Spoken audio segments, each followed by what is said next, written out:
Big सोचो में खुश आमदीद। दोस्तों, 19वीं सदी के इख्तिताम और 20वीं सदी के आगाज़ में ब्रिटिश इंडियन हुकूमत ने मगरबी पंजाब में दरियाओं से नहरें निकाल कर खुश्क वीरान ज़मीनों को सैराब किया और इन्हें सरसब्ज मैदानों में बदल डाला। जेहलम, चनाब, रावी, सतलुज से निकाली जाने वाली सैकड़ों किलोमीटर लंबी नहरें और इनसे निकलने वाली हज़ारों किलोमीटर डिस्ट्रीब्यूटरीज से दूर दराज इलाकों में ज़मीनें सैराब होने लगीं और पंजाब का काबिल काश्त रकबा 30 लाख एकड़ से बढ़कर 1 करोड़ 40 लाख एकड़ हो गया। इन कैनाल कॉलोनीज में कुछ रकबे ऐसे भी थे जहां ये नहरी पानी इन ज़मीनों को सैराब करने से कासिर था, क्योंकि इन ज़मीनों का लेवल बुलंद होने की वजह से पानी का बहाव इन तक मुमकिन नहीं था। पंजाब के मुख्तलिफ इलाकों में मौजूद इन हज़ारों एकड़ ज़मीनों में भी इतनी ही पैदावारी सलाहियत थी जितनी के पंजाब के दूसरे इलाकों में थी, लेकिन आबपाशी के लिए पानी मुहैया न होने की वजह से ये ज़मीनें बेकार थीं। इन निस्बतन बुलंद और खुश्क ज़मीनों को सैराब करके काबिल काश्त बनाया जा सकता था, लेकिन सवाल ये था कि पानी को आखिर इस बुलंद ज़मीन तक कैसे पहुंचाया जाए। इस मसले का एक हल तो लिफ्ट इरिगेशन सिस्टम था, जिसके ज़रिए नहरी पानी को या निचले लेवल पर वाक़या पानी को पंपों के ज़रिए खींच कर निस्बतन बुलंद ज़मीनों पर खालों या पाइपों वगैरह के ज़रिए पहुंचाया जा सकता था। दूसरा तरीका ज़ेरे ज़मीन पानी को ट्यूबवेल्स के ज़रिए निकाल कर इस ज़मीन को सैराब करने का था, लेकिन ये दोनों ही सिस्टम बिजली की मरहूने मिन्नत थे, जो कि उस वक्त तक पंजाब में तकरीबन नापैद थी और महदूद पैमाने पर ही दस्तयाब थी। यानी बिजली के प्लांट्स इंस्टॉल करके ये इरिगेशन सिस्टम पंजाब में भी इस्तेमाल किए जा सकते थे, लेकिन ब्रिटिश हुकूमत चाहती थी कि हुकूमती सरमाया खर्च किए बगैर किसी थर्ड पार्टी या निजी अदारे के जरिए ये ज़मीनें आबाद की जाएं। यानी हुकूमत इन ज़मीनों को लीज पर दे और ये लीज हासिल करने वाला फर्द या अदारा अपनी ज़ाती सरमायाकारी करके इन ज़मीनों को सैराब करने के वसाइल खुद ही पैदा करे। इस सूरत हाल को देखते हुए पंजाब की तारीख के एक इंतहाई अहम तारीखी किरदार सर गंगाराम ने ब्रिटिश इंडियन गवर्नमेंट के सामने इन ज़मीनों को आबाद करने की एक दिलचस्प पेशकश की। वीडियो में आगे बढ़ने से पहले आपसे दरख्वास्त है कि अगर आप इस चैनल पर नए हैं तो हमारे चैनल को सब्सक्राइब ज़रूर करें और बेल आइकन पर भी क्लिक करें।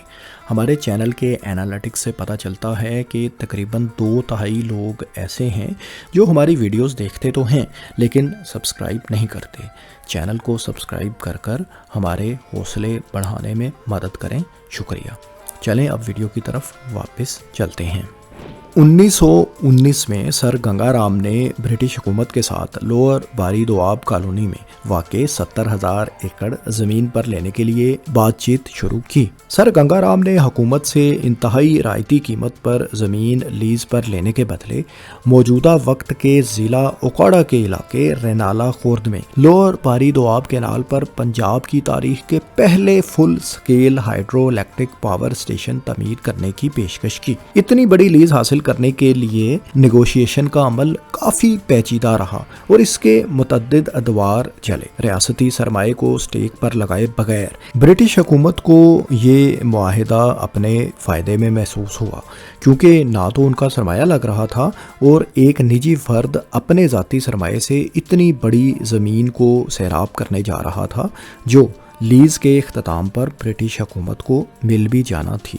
इस मुआहिदे को ब्रिटिश हुकूमत ने अपने फ़ायदे में समझते हुए कबूल कर लिया और बिलाखिर 1923 में दोनों फरीकैन ने इस मुआहिदे पर दस्तखत कर दिए। मुआहिदे की शराइत के मुताबिक ये लीज मखसूस मुद्दत यानी 7 बरस के लिए थी। सर गंगाराम ने अपने ज़ाती सरमाए से पावर प्लांट तामीर करके लिफ्ट इरिगेशन के ज़रिए ज़मीन को सैराब करके आबाद करना था और इससे हासिल होने वाली तमाम पैदावार और मुनाफे के मालिक ज़ाहिर है लीज के इन 7 बरसों में वो थे। लीज की मुद्दत के इख्तिताम पर न सिर्फ ज़मीन की मलकियत बल्कि पावर प्लांट और इंस्टॉल्ड मशीनरी वगैरह वर्किंग कंडीशन में ब्रिटिश हुकूमत को हैंड ओवर हो जाना थी और इसके बाद जाहिर है ये ज़मीनें ब्रिटिश सरकार की थीं, वो चाहे तो जिसको मर्जी अलाट भी कर सकती थी। लीज पर हासिल की गई इन ज़मीनों के दरमियान نواحی علاقے شیرگڑھ کی درگاہ داؤد کرمانی کے گدی نشین سید خاندان کی زمینیں بھی تھیں۔ یہ سید فیملی آس پاس کے مقامی افراد پر خاصا اثر و رسوخ رکھتی تھی، اور دوسری طرف یہ خاندان برٹش حکومت کا بھرپور حمایتی اور وفادار بھی تھا۔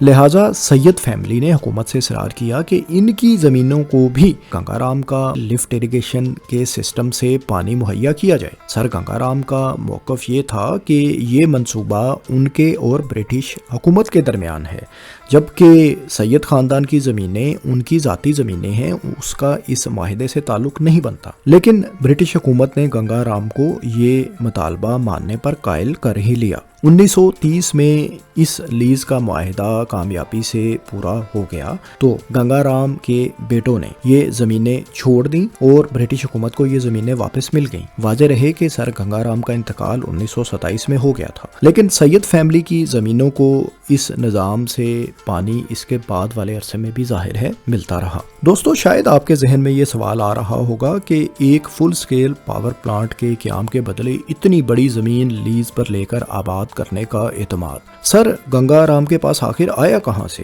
انہوں نے یہ رسک کیوں لیا؟ کیا گنگا رام اس طرح کے کسی پروجیکٹ کا پہلے بھی تجربہ رکھتے تھے؟ تو دوستو، جہاں تک لفٹ اریگیشن کی بات ہے تو یہ طریقہ سر گنگا رام کے لیے کوئی نئی چیز نہیں تھی، لیکن اتنے بڑے پیمانے پر یعنی 70,000 ایکڑ زمین ایک فرد واحد کی طرف سے لیز پر لے کر آباد کرنے کی مثال بہرحال پنجاب کی تاریخ میں نہیں ملتی۔ دراصل برٹش انڈین حکومت کے ایگزیکٹو سول انجینئر کی سرکاری ملازمت سے ریٹائر ہونے کے بعد سر گنگا رام نے 1902 میں چناب کالونی میں ملنے والی 2800 ایکڑ گرانٹ کو بھی لفٹ اریگیشن سسٹم سے ہی آباد کیا تھا۔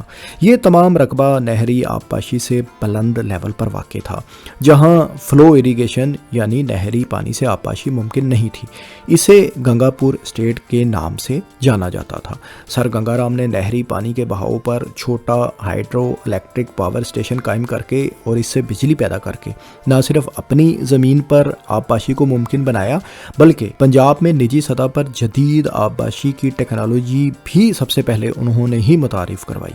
چناب کالونی کی گنگا پور اسٹیٹ میں لفٹ اریگیشن سسٹم کی کامیابی کے بعد سر گنگا رام نے لفٹ اریگیشن کے نظام کو مزید پھیلایا اور چناب کالونی میں ہی گنگا پور اسٹیٹ کے قریب منڈی بچیانہ میں تقریباً 12,000 ایکڑ کا رقبہ لیز پر حاصل کیا۔ حکومت نے 1908 میں اس رقبے کو ہاؤس رن فارم کے لیے مختص کیا تھا، لیکن پھر اسے عارضی طور پر گنگا رام کو لیز پر دے دیا گیا، جسے وہ پاور اسٹیشن سے بجلی پیدا کر کے لفٹ اریگیشن کے ذریعے سیراب کرتے رہے۔ لیز کی مدت 1921 میں ختم ہوئی اور پھر یہ رقبہ ورلڈ وار 1 میں حصہ لینے والے برٹش انڈین آرمی کے اہلکاروں کو برٹش سرکار نے الاٹ کر دیا۔ اسی طرح لوور باری دواب کالونی میں ہزاروں ایکڑ کی 3 اور لیزز سر گنگا رام نے حکومت سے لیں، جن میں سال 1917 میں 23,000 ایکڑ، 1918 میں مزید 15,500 ایکڑ اور 1919 میں مزید 9,000 ایکڑ زمین انہوں نے لیز پر حاصل کی۔ ان سبھی لیزز کی مدت رینالا پاور پلانٹ کے قیام سے پہلے ہی ختم ہو گئی تھی۔ ان زمینوں کی آبپاشی سٹیم انجن پمپنگ پلانٹس کے ذریعے کی جاتی تھی۔ ان لیزز کی مدت 3 سال ہوتی تھی، جس کے پورا ہونے پر حکومت زمین کی ملکیت، پمپنگ پلانٹس اور دیگر تنصیبات کا کنٹرول حاصل کر لیتی تھی۔ گنگا رام اپنی بہترین صلاحیتوں اور جدید زرعی طریقوں کے استعمال سے ان زمینوں سے بھرپور منافع بناتے رہے۔ سال 1919 میں انہوں نے لوور باری دواب میں اپنے 23,000 ایکڑ زمین کے فارم سے کپاس کی صرف ایک فصل سے 3 لاکھ روپے کا خالص منافع حاصل کیا، جو اس زمانے میں ایک بہت بڑی رقم تھی۔ باقی تمام لیزز کے معاہدے بھی ان کے لیے فائدہ مند ثابت ہوتے رہے اور ایسی لیزز پنجاب میں متعدد دوسرے افراد نے بھی حاصل کرنا شروع کر دیں۔ ان تمام لیزز پر انہی شرائط کا اطلاق ہوتا تھا جو شرائط سر گنگا رام کے ساتھ برٹش حکومت نے طے کی تھیں۔ یوں ان ٹرمز کو یا ان شرائط کو گنگا رام شرائط یا گنگا رام ٹرمز کے نام سے جانا جانے لگا۔ पंजाब में कुछ मकामात पर ऐसी ज़मीनें भी थीं जिनकी आबपाशी सिर्फ ट्यूबवेल से ही मुमकिन थी। बिजली की अदम दस्तयाबी के बायस ट्यूबवेल इरिगेशन ब्रिटिश पंजाब में ना होने के बराबर थी और तजर्बात तक ही महदूद थी। सर गंगाराम ने 1912 में अपर चनाब कॉलोनी में संबड़ियाल के नज़दीक कठियाला के इलाके में 5000 एकड़ ज़मीन लीज पर हासिल करने की पेशकश की। उनका मंसूबा ये था कि वो करीबी नहर के बहाव पर एक पावर स्टेशन कायम करेंगे और इस पावर प्लांट से हासिल शुदा बिजली से 50 ट्यूबवेल्स ऑपरेट करके इस सारे रकबे को सैराब करेंगे। इसके अलावा ज़राअत के जदीद तरीक़ों और आला क्वालिटी के बीज मुतारिफ करवाने की पेशकश भी उन्होंने की थी। गंगाराम के तखमीने के मुताबिक ये प्रोजेक्ट 20,000 पाउंड्स की लागत का था और इसके लिए उनके पास सरमायाकार भी मौजूद थे। मुज़ाकरात के कई अदवार हुए लेकिन नतीजा खेज साबित न हो सके। गंगाराम चाहते थे कि लीज की मुद्दत पूरी होने पर ज़मीन उन्हें मौजूदा कीमत पर जो तकरीबन 40 रुपये फी एकड़ बनती थी फ़रोख्त की जाए, लेकिन ब्रिटिश हुकूमत का कहना था कि लीज की मुद्दत पूरी होने पर उस वक्त की मार्केट वैल्यू पर यह ज़मीन उनको फ़रोख्त करने के लिए ऑफर की जाएगी। गंगाराम का मौक़िफ़ था कि इस ज़मीन की मार्केट वैल्यू तो मेरी इस सरमायाकारी और मेहनत की वजह से ही बढ़नी है, लिहाजा ज़मीन की कीमत को अभी फिक्स किया जाए। हुकूमत ने मार्केट वैल्यू की 2/3 कीमत की पेशकश भी की और बाद में इसे 90 रुपये फी एकड़ पर फिक्स किया, लेकिन ये कीमत भी गंगाराम के लिए काबिल कबूल ना थी। मजीद ये कि गंगाराम ज़मीन 5 साल के लिए लीज पर लेना चाहते थे, जबकि ब्रिटिश हुकूमत इसे 20 साल की लंबी मुद्दत के लिए लीज पर देना चाहती थी। इतनी कड़ी शराइत के बायस गंगाराम ने अपनी पेशकश वापस ले ली। गंगाराम के तजर्बे के मुताबिक जिन शराइत पर हुकूमत ये ज़मीन लीज पर देना चाह रही थी वो किसी भी लिहाज से उनके लिए या किसी भी और सरमायाकार के लिए फ़ायदामंद साबित नहीं हो सकता था। सर गंगाराम से लीज की शराइत तय न होने की वजह से कुठियाला की 5000 एकड़ ये ज़मीन ब्रिटिश हुकूमत ने सर नवाब जुल्फ़िकार अली और राजा दलजीत सिंह को लीज पर दे दी।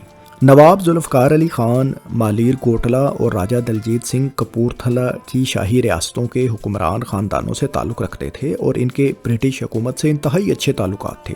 इनके लिए लीज़ की शराइत वही रखी गईं जिन शराइत को सर गंगाराम नाकाबिले अमल करार देकर रिजेक्ट कर चुके थे। इन दोनों अफराद ने कॉलोनी की इस ज़मीन पर सरमायाकारी की और इस प्रोजेक्ट की मॉनिटरिंग के लिए टीम भी हायर की, लेकिन प्रोजेक्ट के माली और तकनीकी पहलुओं से नावाकिफियत और ज़ाती तौर पर दिलचस्पी न लेने के बायस ये लीज़ मुकम्मल तौर पर नाकाम साबित हुई।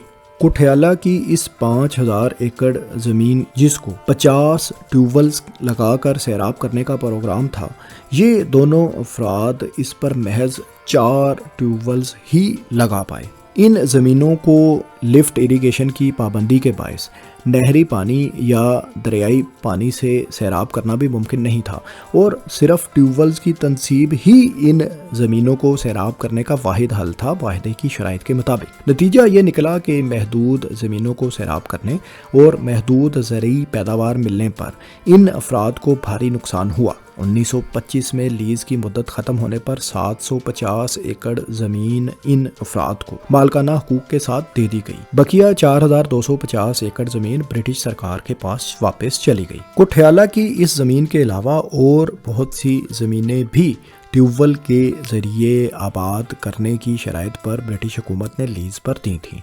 ये तकरीबन तमाम लीज़ें ही नाकाम साबित हुईं और ब्रिटिश हुकूमत को अच्छे नताइज न मिल सके। यानी हम कह सकते हैं कि सर गंगाराम ने जिन शराइत को नाकाबिले अमल करार देकर रिजेक्ट किया था, उन्हीं शराइत को कबूल करके बाद में जिन सरमायाकारों ने भी ये ज़मीनें लीं वो नाकाम ही साबित हुए।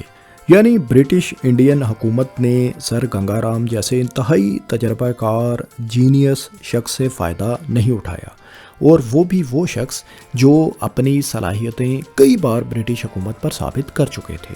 उन्होंने बजाय सर गंगाराम की शराइत मानने के अपने वफादार और हमायतियों को ये ज़मीनें लीज़ पर दी, जिससे न सिर्फ पंजाब हुकूमत और पंजाब के लोगों का नुकसान हुआ बल्कि उन लोगों को खुद भी नुकसान उठाना पड़ा। दोस्तों, ब्रिटिश हुकूमत की ये पॉलिसी एक दफ़ा फिर वाज़े करती है कि कैसे पंजाब के मजमूई तौर पर फ़ायदे या ज़रूरी फ़ायदे की बजाय ब्रिटिश برٹش حکومت اپنے وفاداروں کو نوازنا زیادہ بہتر سمجھتی تھی اور وسائل کیسے ضائع کرتی رہی۔ دوستو بلا شبہ گنگا رام نہ صرف ایک ماہر سول انجینئر تھے بلکہ انہوں نے خود کو پنجاب کے ایک انتہائی کامیاب ایگریکلچرسٹ کے طور پر بھی منوایا۔ سر گنگا رام کی خدمات پر ایک اور مکمل ویڈیو بھی آپ ہمارے اس چینل پر دیکھ سکتے ہیں۔ پنجاب کینال کالونیز کے بارے میں جاری یہ ویڈیوز آپ کو کیسی لگ رہی ہیں کمنٹس میں اپنی رائے سے ضرور آگاہ کریں، اور اگر آپ کا تعلق بھی ان زمینوں سے ہے جن کو سر گنگا رام نے کبھی آباد کیا تھا